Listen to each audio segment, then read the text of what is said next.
This is Bill Ryan from Project Camelot and Project Avalon, and the date is the 16th of February 2010, and this is a bit of an unusual video presentation here because I'm taking the step of making a video as an interpretation and as a commentary on an audio interview which we did with an important witness who came and reported his story to Project Camelot a little while ago, about a couple of weeks ago.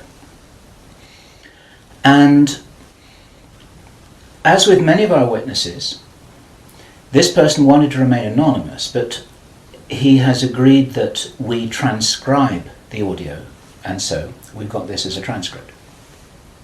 And this is going to be released at the same time as the video because it's important to be able to read the transcript at the same time as you're considering what I'm saying about it here. And as we come into this story, you're going to understand exactly why it's important to get all the information, to hold it all into a very fine balance. Now, this is a British person, and he worked in the British military for a number of years.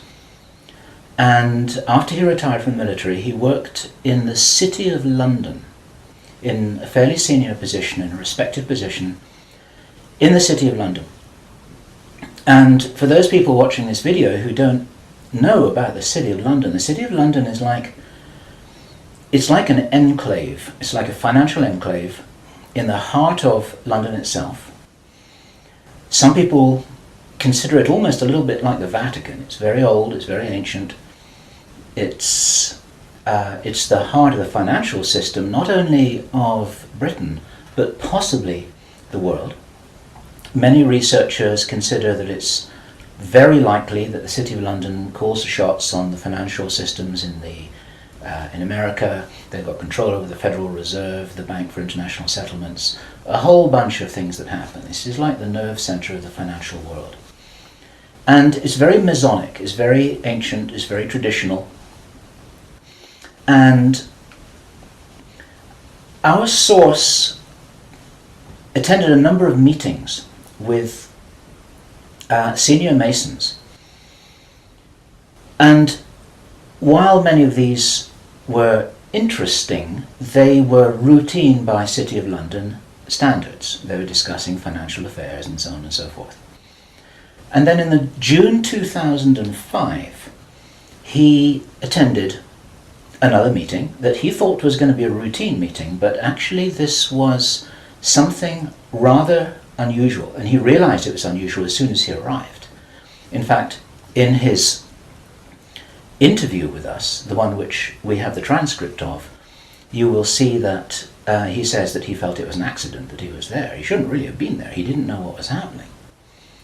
And as such, he didn't really participate in the meeting. He was there as a little bit as a fly on the wall. He was just listening to what was happening. And at first he didn't even understand what was being discussed. Now, the people there were Masons. There were senior Masons. They were about 25 or 30 people there, including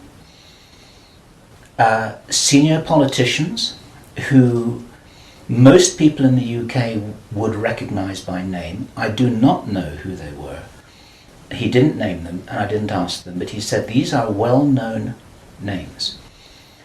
The chief of police was there, representatives from the church, representatives from the military, 25 or 30 people.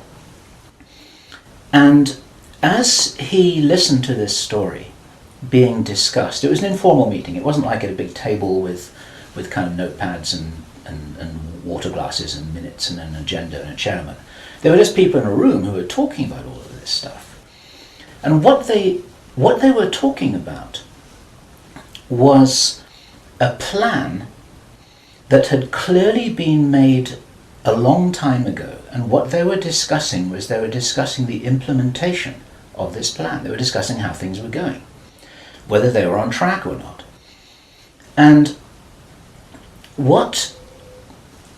for example, to give a flavor of this, they were discussing between them some of the problems that they had in the implementation of their plan. And as this little presentation continues here, you will realize what the plan was, and I'm going to be revealing this in very much the same way as it was revealed to our witness and as he revealed it to me, bit by bit, step by step.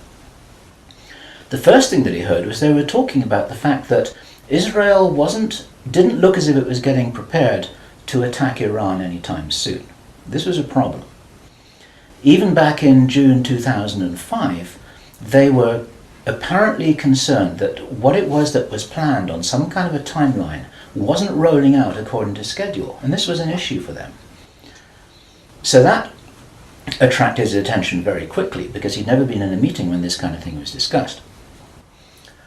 Then they were talking about China and how powerful China was getting, both militarily and financially, very quickly, and that the Japanese weren't doing what they were supposed to do, which was to interfere in some way with the Chinese financial system. They weren't doing that, and this was another problem because China was getting too strong too quickly. Other things that were discussed were, for example, the coming financial crash, the centralization of resources, everything that we saw starting to happen in October 2008. They were planning that and referring to it in their meeting in June 2005.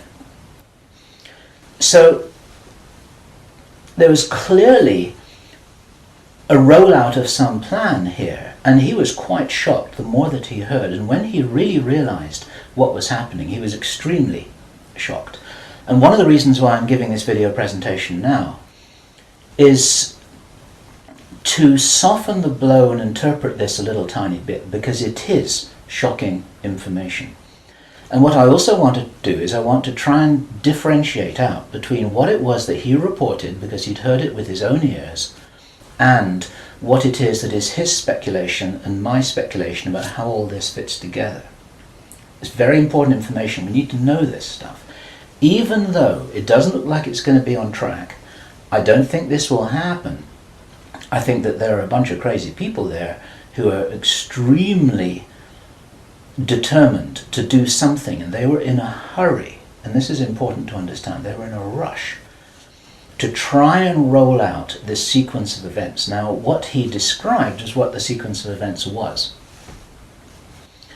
It starts with Israel attacking Iran. Now, this hasn't happened yet. There have been a number of indications that there are forces which are trying to push this into happening.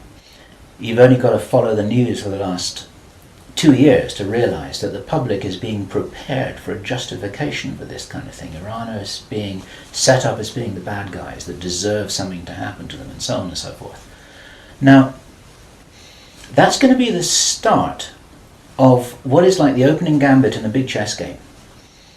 And the plan is to provoke Iran or China to retaliate.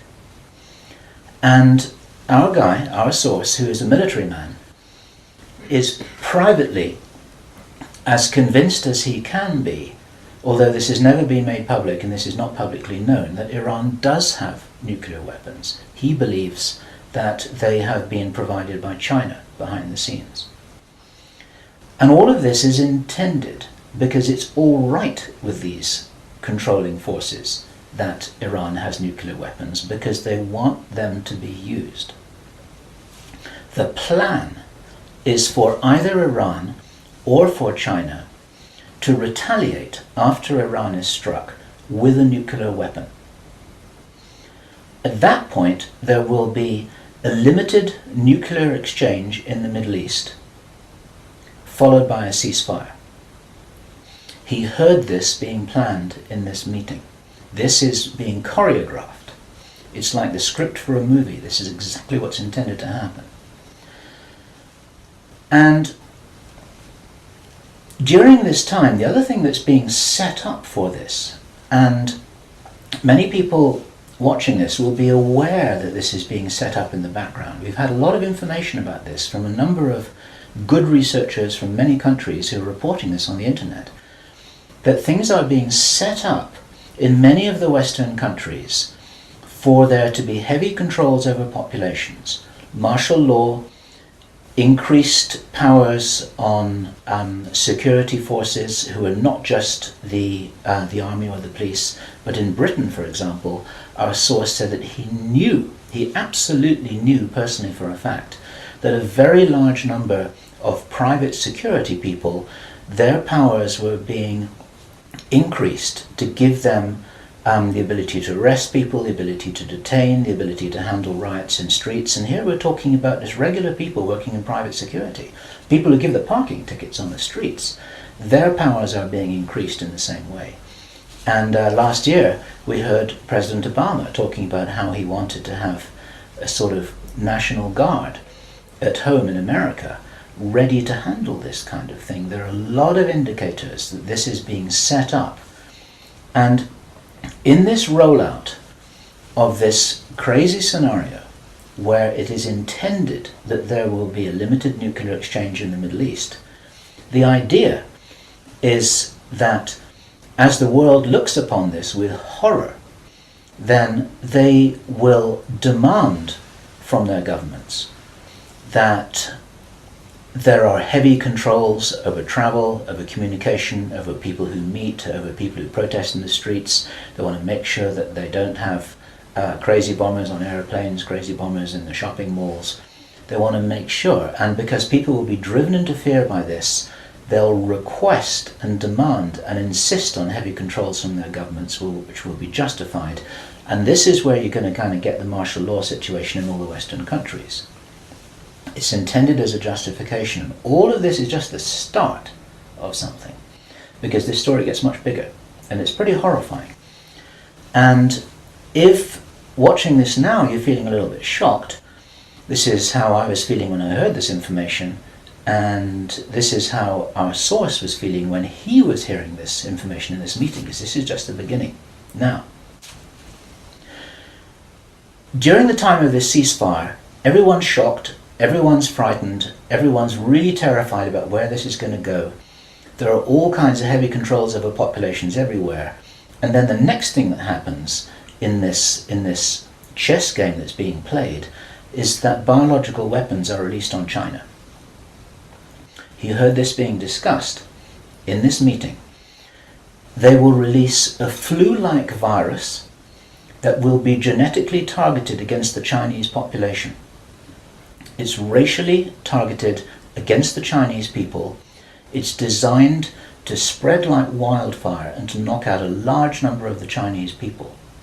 And these people in this meeting were laughing about this. They said, China will catch a cold. Those were their words. China will catch a cold. And they were laughing about the fact that these biological weapons will wreak havoc among the Chinese population. And after that, then what effectively will be a kind of plague will actually spread right across the world to the West as well. Our source was not clear whether this was a Chinese retaliation or whether the thing would just spread out of control in the way that it would be very understandable if it did, whether it's racially targeted or not. These things actually mutate. So now you've got a situation where there's been a limited nuclear war in the Middle East. There's a pandemic that really is sweeping across the world and really is killing people very visibly. And you've got this totalitarian military lockdown in all the governments in the Western world because everyone's going to be in panic about all of this. And then, he said, then the real war starts. Something that would be justifiably called the Third World War, with a much more major nuclear exchange. And at this point, I asked him, is this just about population reduction? What is this about? Why are they doing this? Why this insane Dr. Strangelove plan for just unleashing all of this stuff on the world? Why do it? Now, as our conversation went on, I started to find answers to those questions. Now, some of this is speculation. I want to share this speculation with you because it's important enough that we work together here to figure out what's going on. And there are some clues, there's some very important clues that I'm going to present to you here in this video. He said absolutely it's about population reduction. So I said, well, in this meeting, did they mention any figures? And he said, yes, they did, 50%. Half the world's population. This is planned as per the Georgia Guidestones.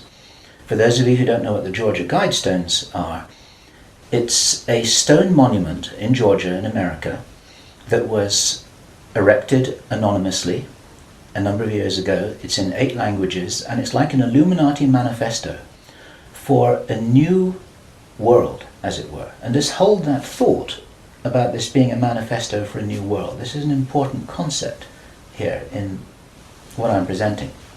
One of the key parts of this manifesto for this new world is that there should be a population of 500 million people.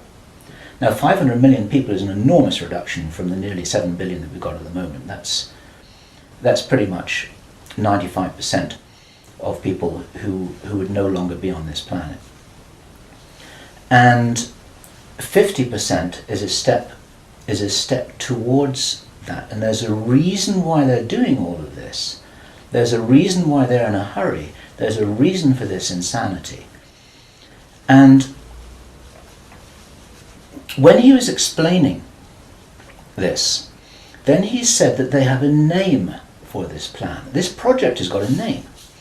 And I said, well, what is this name? He said, it is called the Anglosaxon mission. The Anglo-Saxon mission. Now, I'd heard that before. It was something historical, I think, to do with the Crusades quite a long time ago. But I hadn't heard it in the present day context, and neither had he.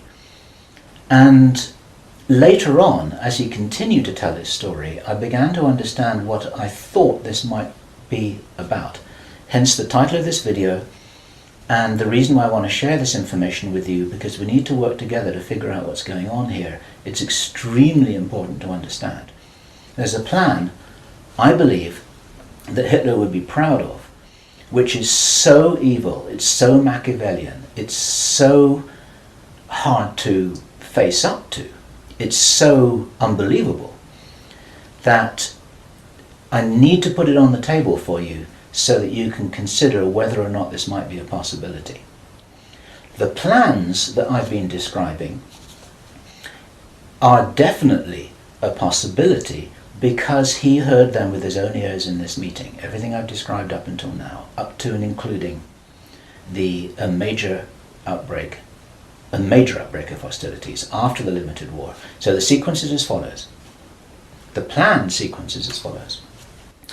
Israel attacks Iran, then there's a ceasefire, then during which time there is heavy governmental military controls over populations in all Western countries. Then China is attacked by a biological weapon. It's a flu-like disease that spreads like wildfire. This goes all over the world, and then they have a major Third World War.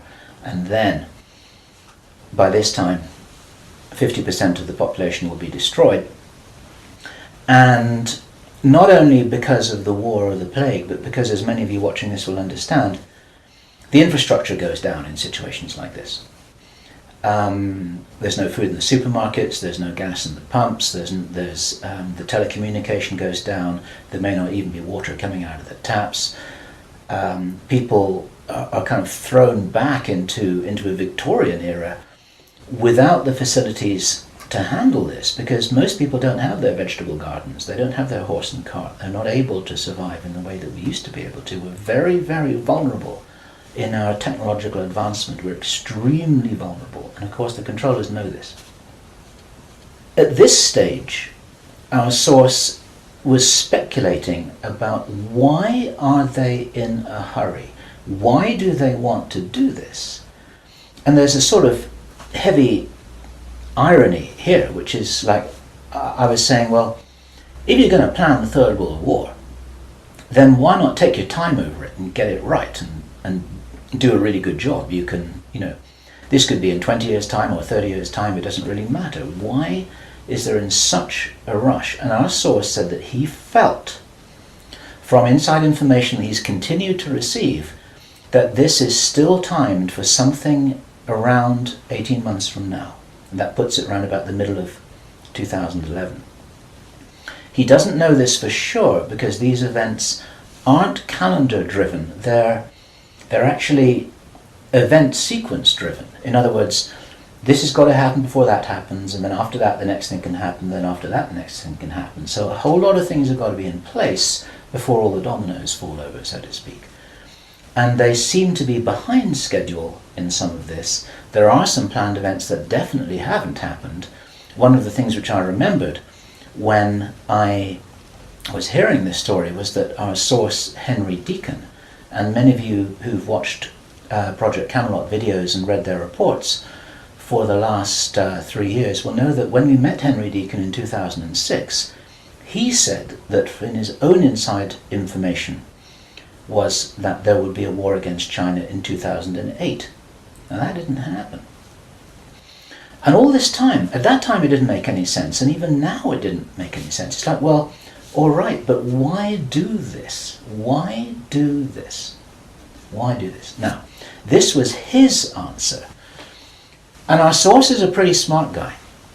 He's been in the military. It's a totally different story that he didn't debrief in our audio transcript, which you have the opportunity to read, but he's had his own ET experiences in the military. He's got his own sources of information about some of the background for this. He says that he's as sure as he can be that the people who are calling the shots in the world, you can call them the Illuminati, the controllers, the cabal, whatever name you have for them, they believe that there is going to be what he called a geophysical event, a major geophysical event. He says that the best information that he's got is that the insiders believe that this is going to happen, or they are concerned that this is going to happen. And many of you watching this will know that this isn't a completely crazy idea. There have been trillions of dollars that have been spent on deep underground bases for some reason which we don't know why it is. You'll know about the seed bank in Svalbard. This is in the public domain, where all the seeds of all the plants and all the crops in the world have been buried deep inside a granite vault in northern Norway. There are many precautions being taken as if something might happen that could really threaten some of these valuable resources, including the seed banks of the world. Now, if there is going to be a geophysical event as they believe, this is because it seems to be preserved Illuminati inside knowledge, whether it's true or not, that there are repeated cyclical geophysical events about every 11,500 years. Information about what really happened to Atlantis was very probably in the Great Library of Alexandria that burnt down a couple of thousand years ago. There are persistent rumors that much of that information has been retrieved and it's in the Vatican Library. This is information which is not in the public domain and which the insiders may have access to. Whether it's accurate or not, the important thing is to realize that they probably believe that this will happen and they're making their precautions. And this might be the justification for this insanity that we've just heard about in this plan. Consider this. He said, if there's going to be a major geophysical event, something like a pole shift, maybe it's Planet X, maybe it's some kind of energetic phenomenon that the solar system is going to be moving into, that's going to somehow destabilize the Earth or the Earth's crust in some way. We don't know. But if there were to be a major emergency like that, something that would actually make a war look very inconsequential, the thing that will help the human race to survive it, or will help parts of the human race to survive it, is if there is already emergency preparedness in place before it happens. In other words, If you knew that there was an emergency coming, if you knew, for instance, that there's a hurricane coming in to hit your city, then you put all the emergency preparedness in place beforehand. You have the troops ready, you have the infrastructure ready, you have the military ready, you have everything that you need ready to handle this situation so you can respond and react and recover in the best possible way. Our source suggests that the reason for this whole Third World War scenario is that then the Western governments, with the Chinese out of the way, will be in a state of such totalitarian control of their own population that they will be best equipped to recover and rebuild the new world after a cataclysm. And he thinks that this is what's happening. And I have to tell you that this terrible logic makes sense to me, that they would think that way. I'm not for a moment agreeing that this will happen.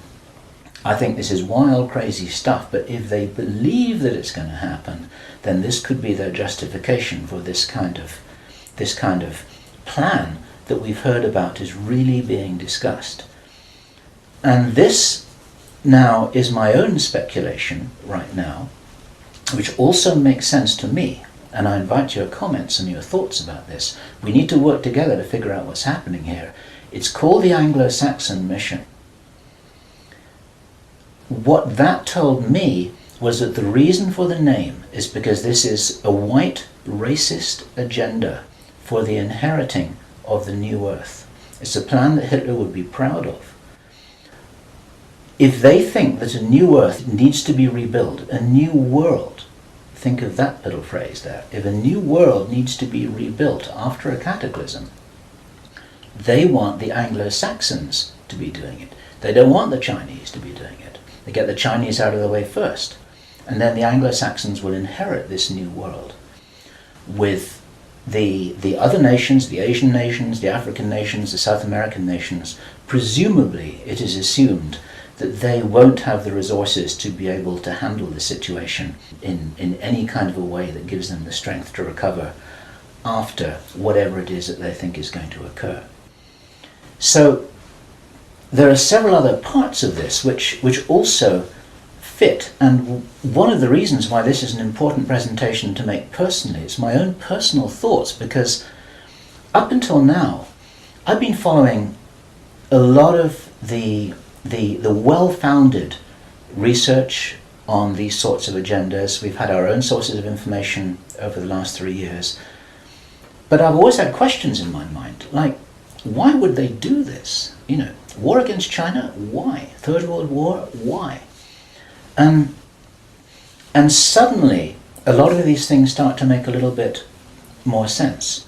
It's possible, for example, that when we heard from Jordan Maxwell in our interview with him, which we did at the end of last year, 2009, he described to us how he had researched a number of repeating symbols and images that had been used ever since the time of Hitler, and even long before that, about the dawn of a new day.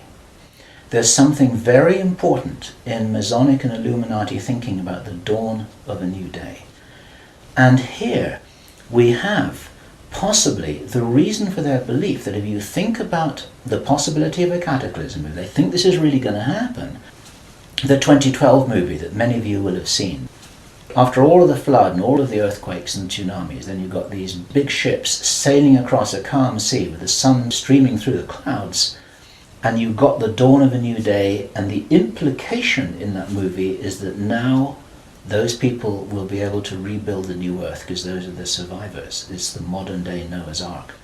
It's possible that the dawn of the new day, that it refers to that.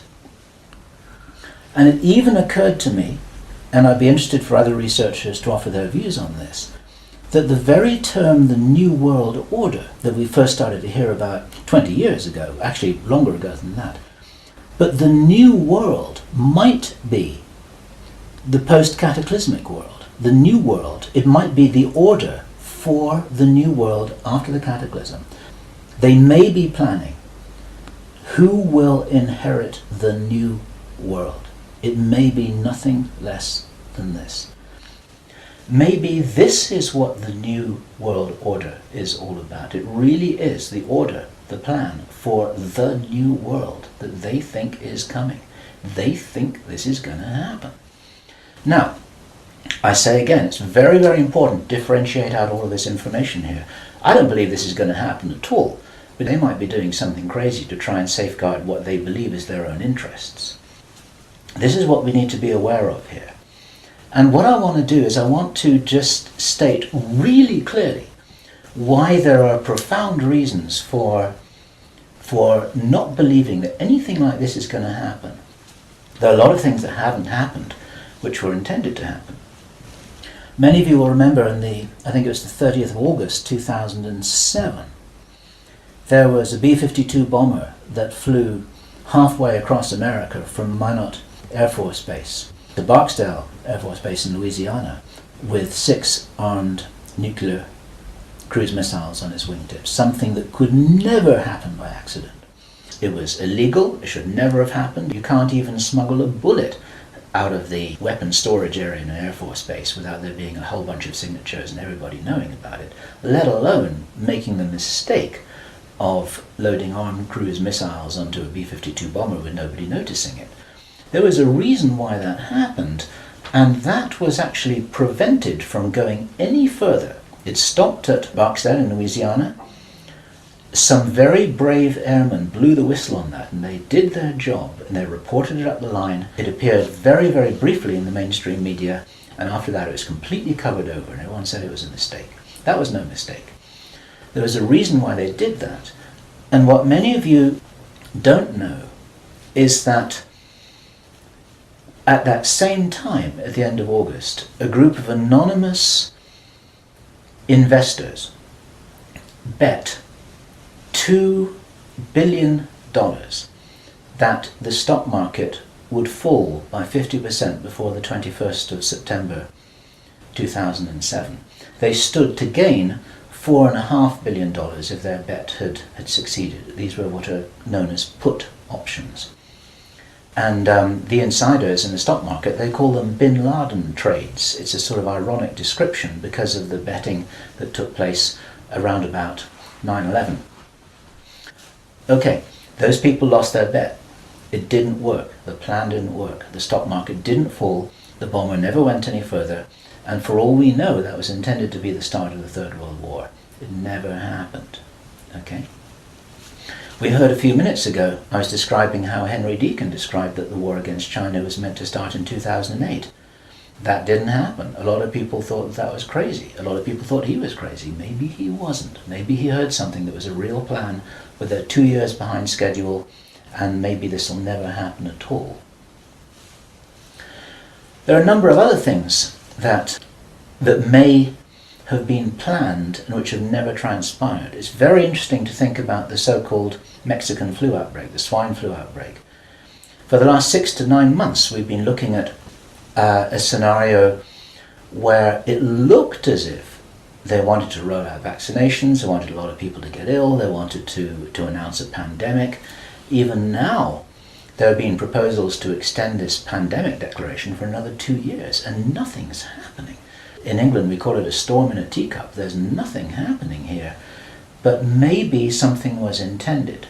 Now, if it wasn't intended, it's possible that all of that could have been some kind of a test, just to see how people respond, to see how people react, to see how quickly it spreads, to see what the take-up of the vaccinations will be. And then, of course, us at Project Camelot and a number of other people who've been activists in this whole area trying to draw attention to all of this, now we're all on a database. They know who's going to stand up and start talking about all of this stuff. So it might have been an experiment, or it could have been a failed rollout of something. There's plenty of reason to believe that things are changing. This is the important thing.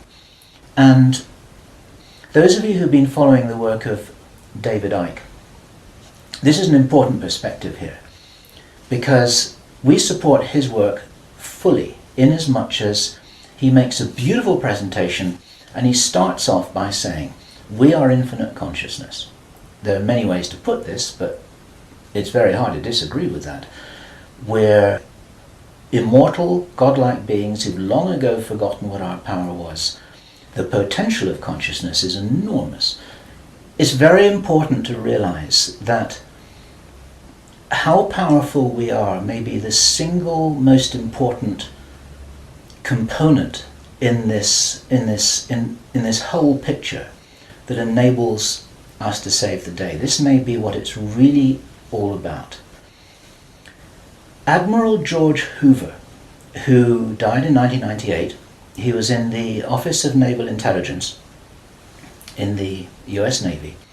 He talked to researcher Bill Burns, the editor of UFO magazine, and Bill Burns described this conversation with George Hoover to George Norrie from Coast to Coast AM. And what Admiral George Hoover told Bill Burns was the biggest secret according to what the American Navy had found out. Very, very interesting story. They were talking about the Roswell visitors, and Admiral George Hoover said that these visitors were us from the future. They were time travelers. They weren't extraterrestrials. Now, other researchers and whistleblowers have spoken about the same thing. And this is fascinating in itself. But what Admiral George Hoover said the biggest secret really was, it had to do with the abilities and the power of the consciousness of these travelers.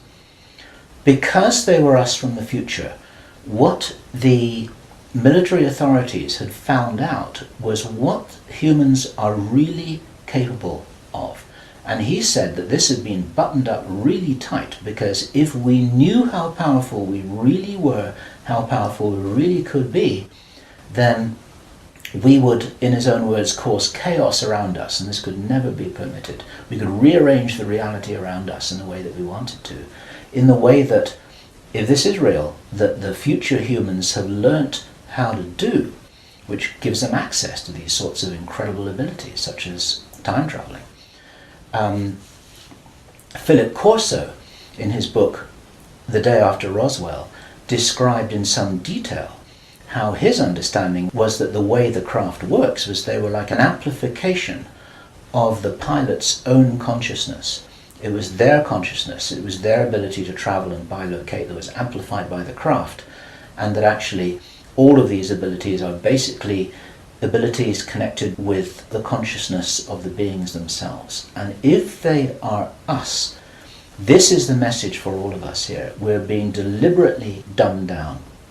Our food is being poisoned. Our children are being lied to in the schools. We're being fed propaganda in the media. We're being forced into this tiny little box. We're being kept busy with game shows and ball games, and we are discouraged from really finding out what it is that is our heritage on this planet. Eric von Däniken has just published a book which is called History is Wrong. There's so much which we are denied. George Green describes that we are known as the useless eaters, this surplus population of billions of people, with a tiny number of people at the top of the heap who are dependent upon us to police each other and to laugh at each other and to stop each other from getting out of line, because we're encouraged to conform to how we're meant to be. And so there's this straitjacket that there's the opportunity for us to break out of, and it's this straitjacket which has been deliberately put in place by these very people who've been creating this plan. Where this plan originates from, it's very interesting to speculate. Our source told us that this has been in place for a long time. He'd first heard about the Anglosaxon mission as long ago as 1976. The Illuminati symbolism about the dawn of a new day has been going on for a long time. Many people think that this plan requires such a superhuman level of intelligence and strategic understanding, and is so ruthless and so cold, that the logic suggests, and David Icke says this, Jordan Maxwell says this, we say this ourselves with full agreement, that this didn't come from a human source. People aren't capable of doing this against other people.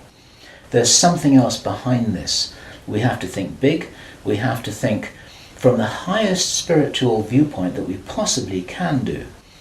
That these people shouldn't be fought. What must happen is we just withdraw our consent from these things that are being done to us, from this plan that we're part of.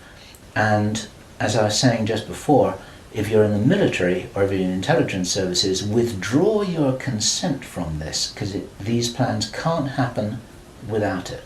There's something about the Illuminati and the way that they're operating that is very limited. They're using force, they're in a box, they're trying to counter what everybody I know is recognizing and referring to as a huge expansion of consciousness all over the world, an expansion of awareness. We get emails every day from people, often very young people, who are saying, I can really see what's happening in the world. Tell me what to do about this, but I'm ready. I'm ready to do something. I'm ready to do whatever it was that I came here for. I don't know what that is yet, but I know that we've got big problems. 20 years ago, people weren't saying that kind of thing. There's a huge rollout of some kind of an expansion of consciousness. It's a morphic field that's growing enormously. And there's something that's changing. And my personal belief is that this is certainly being supported by benevolent non-human agencies, let me put it this way, who know about this kind of plan. They don't know whether it's going to happen or not, but they know that it's being planned. A lot of contactees, there's some channel information. You need to consider channel information extremely carefully. But there is channel information, and there are contactee reports that all talk about scenarios like this and how we must be wary, how we must be careful, how we've got to guard against it, how we've got to insure against it, how we've got to be prepared for something like this. And it's entirely possible that this increase in consciousness is happening in direct response with this escalation of violent, forceful plans. It's like, as I've often said in my own presentations in the past, it's a little bit like a movie script itself, where you've got everything building up to a climax with the forces of evil and the forces of consciousness just kind of getting ready for some kind of final confrontation. Now, I'm not trying to be biblical about this, and I know that this situation which I've just been describing is a little bit like the Armageddon War, but I do not believe that this kind of thing will actually come about. As I've said many times before, there's an interview which I did on Freedom Central, which you'll see on the Camelot site, where I say the single strongest reason that I have for not believing that anything is fixed, that we're all doomed, that anything really bad is going to happen, although I think we've got a lot of problems to solve, is because I wouldn't be here, and neither would you watching this now. I'd have incarnated on another planet. I'd have gone somewhere else. I'm not going to go and sit here in the firing line with no possible way of escaping. There's a job to do here, and many of you watching this will be aware of the fact that we're here to do jobs. It's what Dolores Cannon calls volunteers. We may be here for a reason. We may be here to help catalyze this increase in consciousness, and that's what's going to prevent this kind of thing from happening, because if we do not agree that this is the future that we want, then that's not what we're going to experience. We do all co-create our reality, we do all have a part in it, and I profoundly believe that by becoming aware of these plans, this is the way that we avert them. There's a difference between prediction and prophecy. These are two words in the English language that are easily confused with each other. Prediction and forecasting is saying, okay, in 3 months' time, this is what's going to happen because this is what the data leads us to conclude logically. That's all about forecasting and prediction. A prophet does something different, and it's a word to be used with care because it's often misused, it's often misunderstood, and it's like a biblical term, and some people react against it for that reason. But what a prophet always used to do was to say, listen, if we don't wake up and if we don't take action, then this is what's going to happen. And the purpose of the prophet giving this prophetic warning is not to warn people that it will happen, but to say, listen, you got to change something here. You got to change the way you're doing things. You got to change the way that you're being. You got to change the way you're interacting with each other. You got to change your whole attitude. Whatever it is that you change, then the purpose of the change is so that this prophesied event doesn't happen. And so what we have here is we have a kind of prophecy. It's not a prediction. And I'm using this word very, very carefully because the reason why I'm making this statement, the reason why we're releasing this information is to make sure that this doesn't happen. What are we going to do with this information? It's going to be translated into every language that we can. The video is going to be subtitled in Chinese, Arabic, Russian, Spanish, every other major language. I want this video to be picked up by the Chinese. I want this to be escalated up the line. The Chinese are very sensitive about videos that refer to them, especially ones with Chinese subtitles. This will be reported right up the line to Chinese intelligence, to the Chinese military commanders. And the reason for that is because, first of all, if this is nonsense, it doesn't matter. Okay. But if this is a really serious threat, then those are the guys who need to know about it, because their first nuclear response, which is designed to be provoked, is the thing that actually sets this whole thing on fire. And so, to any Chinese military commanders who are listening to this, don't do it. Okay? None of us must do anything here that is in alignment with their plans.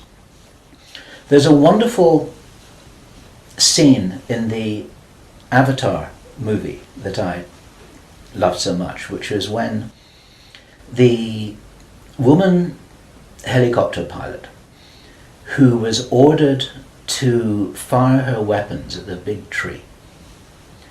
She's just about to fire, and then she says, I didn't sign up for this. And then she turns around and she goes home. She's not going to be part of this. There are many people in the military who never signed up for anything like this. There are many people in the intelligence services. They're never signed up for anything like this. They signed up when they were young, thinking that they were doing the best thing for their country, thinking that they're doing the best thing for mankind. They're not all evil at all. And so as a direct message to those of you in the military and the intelligence services who may be watching this or may have had this brought to their attention, you don't have to do this stuff just because you're told. You need to support what's best for the human race. You don't need to follow orders if it's going to lead to a huge destruction here, which is in no one's interests apart from the controllers who have an agenda of their own, and that agenda doesn't feature you and me, that's for sure. Okay, so that's the end of my presentation. I want you to consider this information. I'm not urging you to believe it. I want you to research it. I want you to check it out. I want you to read the transcript carefully, and I want you to see whether this correlates with anything else that you know and understand that's come to your attention. We're all working together here. We're not trying to force you to believe anything at all. We need to be careful about this information, but at the same time, if there's any chance that this is true, if there's any chance that this is for real, then we have to know about it, okay? And if you are not sure what it is that you should be doing, then I say the same thing that I always say, which is do whatever it is that you came here to do, because most of you watching this video are here for a reason. I do understand that you may not know what the reason is yet, but you're probably here for a reason. You're probably watching this video for a reason. Do whatever it is that you came here to do. This is Bill Ryan, Project Avalon, Project Camelot, It's the 16th of February 2010. Thank you.